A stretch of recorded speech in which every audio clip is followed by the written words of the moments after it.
dalam 5 tahun terakhir ini, kelompok-kelompok Islam seolah menjadi terasing di negerinya sendiri. Itu yang dia rasakan.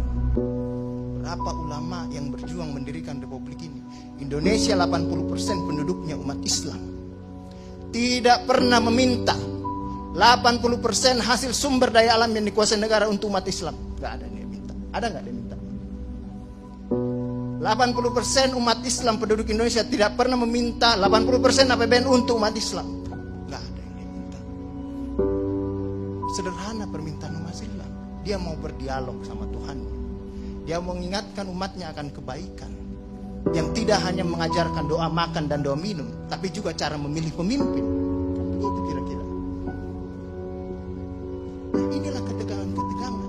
Ketika agamanya dinistakan, kok susah sekali ini membawa ke proses hukum. Muncullah demo berjilid-jilid, yang kemudian berujung ulamanya tidak bisa pulang. Belum lagi penghujung, kemudian ada agama yang diperhadapkan sebagai musuh besar Pancasila. Nah, ini yang menarik menurut saya. Saya ini Islam, tapi bukan pengetahuan Islamnya seperti Ustadz Ali Muhtar Ngabalin dan Abu Bakar, Ustadz Abu Bakar. Tapi dengan segala awam saya terhadap Islam, ketika saya ditanya Pancasila itu di mana dalam kehidupan saya, maka saya akan mengatakan bahwa ketika saya lahir, orang tua saya itu membisikkan Pancasila di telinga saya. Cuma bahasanya bukan seperti yang tertulis dalam Undang-Undang Dasar itu. Dia membahasakan Allahu Akbar, Allahu Akbar, Asyhadu an la ilaha illallah, Asyhadu anna Muhammadar Rasulullah. Apa yang saya dengar di situ? Ketuhanan yang Maha Esa. Hayya 'alas shalah. Apa yang saya dengar di situ? Mari kita bersatu sama-sama. Karena kita akan mendirikan sholat. Dan Al-Ankabut mengatakan sholat itu mencegah kamu dari perbuatan keji dan mungkar. Ada kemanusiaan yang adil dan beradab. Saya dengar di situ. Hayya 'alal falah. Mari sama-sama menuju kemenangan. Kemenangan yang bagaimana kita peroleh? Kerakyatan yang dipimpin oleh hikmat kebijaksanaan dalam permusyawaratan perwakilan. Kemenangan yang bagaimana? Keadilan sosial bagi seluruh rakyat Indonesia. Itulah kemenangan yang kita tuju. Kita kembali lagi takbir. Allahu Akbar, Allahu Akbar, la ilaha illallah. Kita ulang lagi. Dan Pancasila yang kita tiupkan itu 5 kali sehari, belum selesai di sini, selesai bunyi terus. Ya kan Ustaz kan? Belum selesai di daerah sini, selesai bunyi bertalu-talu terus. Seluruh dunia bertalu-talu. Inilah Islam. Yang kemudian sekarang dalam kelompok ini Ustaz Ali Muhtar Ngabalin, saya banyak belajar dari beliau. Inilah yang kemudian sekarang, kenapa kami mau diperhadap-hadapkan? Kenapa kami ada yang menjalankan keyakinannya ketika dia celananya cingkrang, radikal, atau dia pakai cadar, dulu diperhadap-hadapkan. Saya Indonesia, saya Pancasila, ada dulu itu banyak sekali seperti itu. Kenapa kami seperti ini?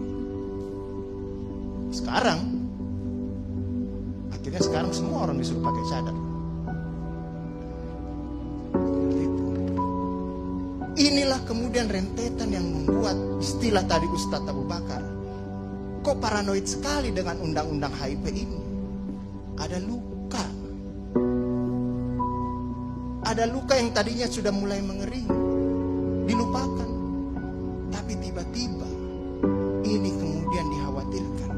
Jangan sampai Pancasila ini mau dipakai sebagai instrumen untuk membibirkan kelompok Islam dalam republik ini.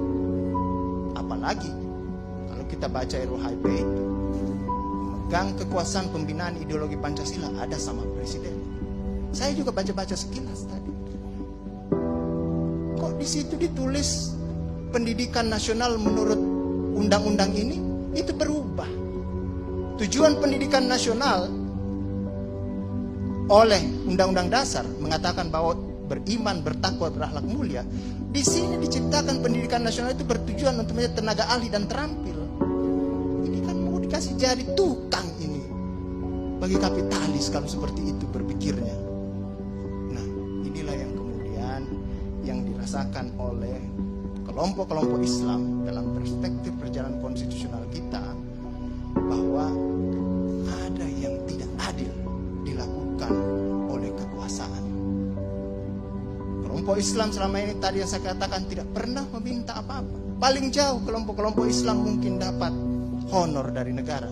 Itu pun tidak dipakai untuk foya, dikembalikan lagi untuk membantu negara menghidupkan santri-santri, mencerdaskan kehidupan bangsa, menciptakan manusia-manusia yang beriman, bertakwa dan akhlak mulia. Yang sebenarnya tugas pemerintah itu dikembalikan lagi seperti itu.